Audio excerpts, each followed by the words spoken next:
자, 여러분, 드디어 올 것이 왔습니다. 비트코인 현물 ETF가 승인되었던 그날을 기억하시나요? 그때가 예고편이었다면 지금 보시는 이 장면은 본편입니다. 오늘 우리가 다룰 주제는 세계 최대 자산운용사 블랙록의 블록체인 프로젝트 비들입니다. 많은 분들이 아직도 블랙록이 코인을 만든다 정도로만 생각하시는데 이건 그렇게 단순한 문제가 아닙니다. 이것은 월스트리트의 습격입니다.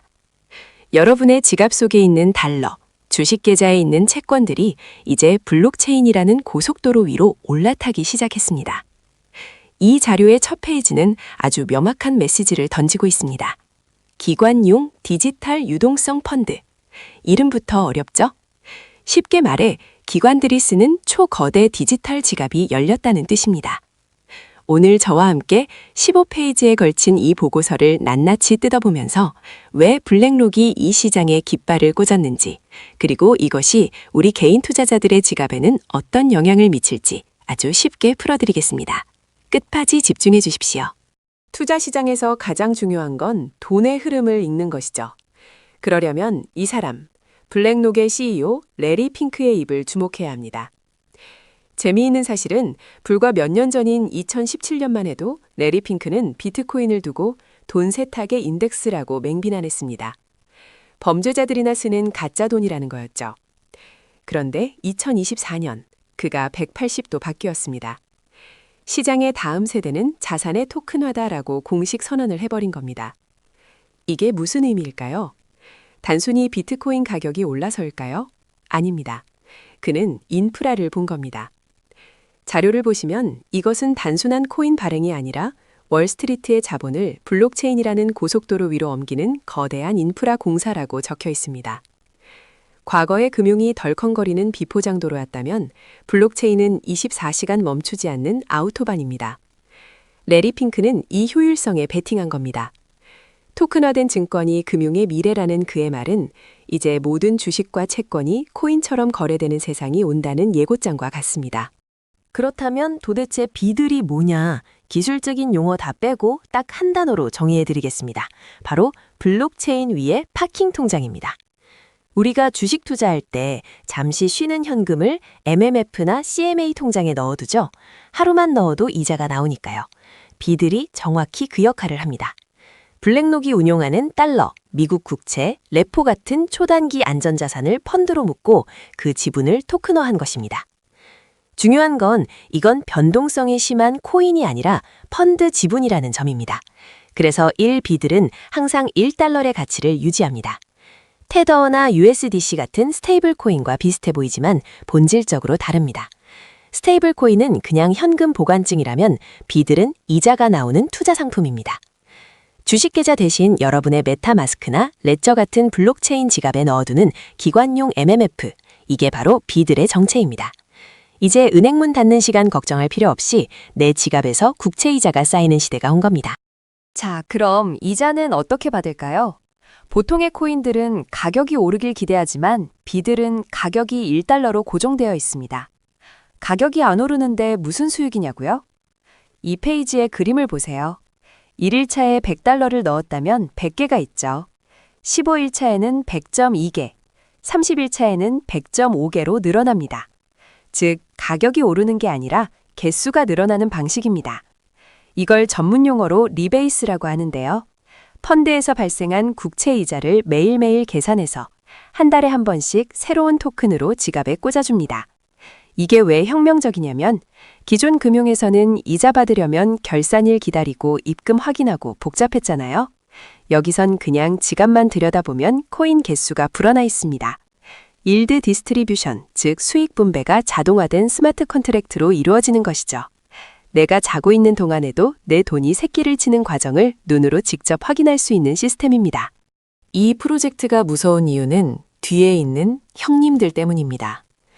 이 페이지의 제목이 아무나 넘볼 수 없는 벽, The Walled Garden이죠. 이 성을 지키는 3명의 수문장을 봅시다. 첫째, 운용은 세계 1위 블랙록이 맞습니다. 둘째, 토큰화는 SEC에 등록된 브로커인 시큐리타이즈가 담당합니다. 셋째, 자산 보관은 미국 최고의 수탁은행인 BNY 멜론이 책임집니다. 이 조합은 그냥 지구방위대 수준입니다. 그리고 아주 중요한 특징이 있는데 바로 시큐리티입니다. 비트코인은 누구나 익명으로 주고받을 수 있지만 비들은 다릅니다. 사전에 승인된, 즉 화이트리스트에 등록된 지갑끼리만 전송이 가능합니다. 북한 해커나 자금 세탁 세력의 돈이 들어올 틈이 없는 완벽하게 통제된 폐쇄형 구조라는 뜻입니다. 탈중앙화를 외치는 크립토 정신과는 좀 거리가 있지만 기관 투자자 입장에서 이보다 더 안전하고 믿음직한 구조는 없겠죠. 블랙록이 단순히 이자 주는 코인을 만들려고 이 고생을 했을까요? 아닙니다. 진짜 목적은 디파이 생태계의 장악입니다. 이 페이지에서 비드를 금융 레고의 핵심 블록이라고 표현했네요. 기존에는 기관들이 현금에 그냥 은행에 묵혀두었다면 이제는 비들로 바꿔서 디파이 시장으로 가져옵니다. 이걸 베이스 레이어로 쓴다는 건데 예를 들어 투자자는 비드를 담보로 맡기고 다른 코인을 빌리거나 선물 거래의 증거금으로 쓸 수 있습니다. 이게 왜 대단하냐면 자본 효율성 때문입니다. 예전에는 담보로 맡긴 돈은 이자를 못 받았어요. 잠자고 있는 돈이었죠. 하지만 비들은 담보로 잡혀있는 동안에도 국채 이자가 계속 나옵니다. 이자도 받고 트레이딩도 하고 소위 말하는 꽉 먹고 알 먹고가 가능해지는 겁니다. 바이낸스나 온도가 이 시장에 뛰어든 이유도 바로 이 유동성을 활용하기 위해서입니다. 여기까지 들으시고 당장 나도 비들 사야겠다 하시는 분들 계실 텐데요. 죄송하지만 문턱이 좀 높습니다. 이 페이지 제목처럼 이것은 VIP 전용 라운지입니다. 일단 최소 투자금, 미니멈 인베스트먼트가 500만 달러, 우리 돈으로 약 65억 원입니다. 게다가 돈만 있다고 되는 게 아니라 철저한 신원인증, KYC를 거쳐야 하고 적격 투자다, 퀄리파이드 퍼체서 요건을 갖춰야 합니다. 현실적으로 개인이 빗썸이나 업비트에서 10만 원어치 살 수 있는 그런 코인이 아닙니다. 철저하게 기관들끼리 노는 그들만의 리그인 거죠. 그럼 우리 같은 개인 투자자에게는 그림의 떡일까요? 실망하지 마십시오. 다음 페이지에서 우리가 어떻게 이 시장에 참여할 수 있는지 우회로를 알려드리겠습니다. 자, 65억이 없어도 블랙록의 상품에 투자하는 방법, 바로 낙수 효과를 이용하는 겁니다. 직접 구매는 못하지만 중개인이 있습니다. 대표적인 프로젝트가 바로 온도 파이낸스입니다. 온도가 기관 자격으로 블랙록의 비드를 수백억 원어치 대량으로 매입합니다. 그리고 이걸 잘게 쪼개서 OUSG 같은 토큰으로 만들어서 개인들에게 재판매하는 거죠. 마치 코스트코에서 대용량으로 사온 물건을 편의점에서 소분해서 파는 것과 같습니다. 결과적으로 우리 같은 개인 투자자들도 간접적으로 블랙록 펀드의 수익률을 누릴 수 있게 됩니다. 이것이 바로 RWA, 실물자산 토큰화 시장의 핵심 비즈니스 모델입니다. 블랙록은 도매상, 온도 파이너스는 소매상, 우리는 소매상을 통해 월스트리트의 상품을 사는 구조가 형성되고 있는 겁니다. 처음에 비들은 이더리움이라는 도시에서 시작했습니다. 하지만 이더리움은 가스비도 비싸고 속도도 좀 느리죠. 그래서 자본은 더 빠르고 싼 것을 찾아 이동합니다. 이제 비들은 솔라나, 앱토스, 폴리곤 같은 다양한 신도시, 체인으로 확장을 시작했습니다. Why? 이유는 간단합니다. 더 빠른 속도와 저렴한 수수료 때문이죠. 여기서 중요한 기술이 바로 웜홀 같은 브릿지 기술입니다. 서로 다른 블록체인 도시들을 연결해주는 다리 역할을 하죠. 이 다리를 통해 블랙록의 자금이 체인 간 장벽 없이 유동성처럼 흐르게 됩니다. 이더리움뿐만 아니라 바이낸스 체인, BNB나 다른 고성능 체인에서도 미국 국채 이자를 받는 날이 머지 않았습니다. 블랙록의 영토 확장은 지금도 계속되고 있습니다. 좋은 점만 이야기할 순 없겠죠. 냉철하게 리스크도 봐야 합니다. 비들은 비트코인처럼 누구도 건드릴 수 없는 검열 저항성을 가진 돈이 절대 아닙니다. 가장 무서운 기능이 하나 있는데 바로 동결, 프리즈 기능입니다. 만약 규제 당국인 SEC가 명령하거나 블랙록이 판단했을 때 어떤 지갑이 불법 자금과 연루되었다고 의심되면 버튼 하나로 그 지갑의 자산을 즉시 얼려버리거나 압수할 수 있습니다. 이건 블록체인의 핵심 철학인 탈중앙화와는 정반대죠. 완벽하게 허가된 퍼미션드 금융 시스템입니다. 내 돈이 내 지갑에 있어도 내 돈이 아닐 수 있다는 리스크. 이건 중앙화된 RWA 프로젝트들이 가진 태생적인 한계이자 특징이라는 점을 명심하셔야 합니다. 재미있는 해프닝도 있었습니다. 비드들이 처음 나왔을 때 블랙록의 지갑 주소가 블록체인상에 공개되었거든요. 그러자 소위 크립토 디젠이라고 불리는 장난기 넘치는 투자자들이 가만히 있지 않았습니다. 블랙록 지갑에다가 온갖 잡다한 밈코인과 심지어 해킹 자금 세탁처로 유명한 토네이도 캐시의 자금을 소액 보내버린 겁니다. 이걸 더스팅 어택이라고 하는데요. 메시지는 뻔하죠. 규제를 가장 잘 지켜야 하는 너희들 지갑을 우리가 더럽혀주겠다는 커뮤니티의 짓궂은 신고식이었습니다.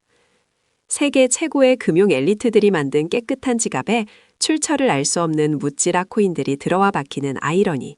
이게 바로 통제하려는 자와 자유롭고 싶은 자들이 충돌하는 현재 크립토 시장의 모습입니다. 이제 시장의 판도를 봅시다.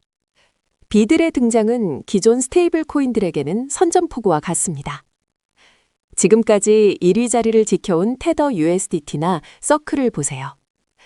우리가 1달러를 맡기면 1코인을 줍니다.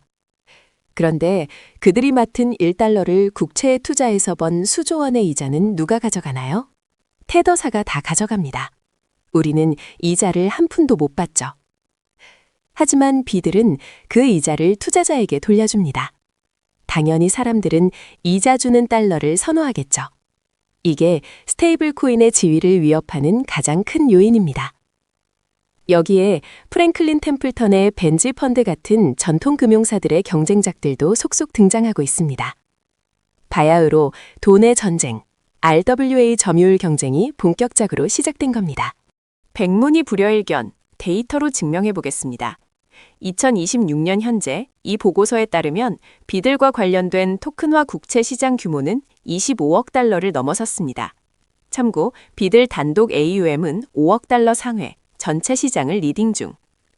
출시된 지 1년 남짓 만에 업계 1위로 올라선 겁니다. 수익률은 미국 국채 금리와 연동되어 약 4%대를 꾸준히 기록하고 있습니다. 가치는 1달러로 완벽하게 패깅되어 있고요. 이 수치가 보여주는 인사이트는 명확합니다. 기관 자금이 간만 보는 단계를 지나 본격적으로 밀려 들어오고 있다는 겁니다. 토큰화 국채 시장을 블랙록이 장악해 나가고 있다는 증거, 바로 이 숫자들에 있습니다. 기관들이 굳이 BOS를 쓰는 실질적인 이유, 바로 24실이 정산 시스템입니다. 기업 자금관리 담당자 입장에서 생각해 봅시다. 금요일 오후 4시에 은행문이 닫히면 월요일 아침까지 수백억 원의 자금을 움직일 수 없습니다. 주말 내내 돈이 묶이는 거죠. 하지만 BOSD는 다릅니다. 주말이든 공휴일이든 상관없이 언제든지 즉시 이동하고 정산할 수 있습니다. 유휴현금을 0% 금리에 예금해 두는 대신 BUSD로 바꿔두면 주말에도 이자가 쌓입니다. 또한 바이낸스 같은 거래소에서 맞은 거래 증거금으로도 바로 쓸 수 있죠. 기업 입장에서는 자금 효율성을 극대화할 수 있는 최고의 솔루션인 셈입니다. 마지막 페이지입니다.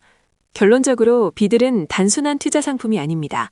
기관 자금이 블록체인으로 들어오는 거대한 베이스 레이어입니다.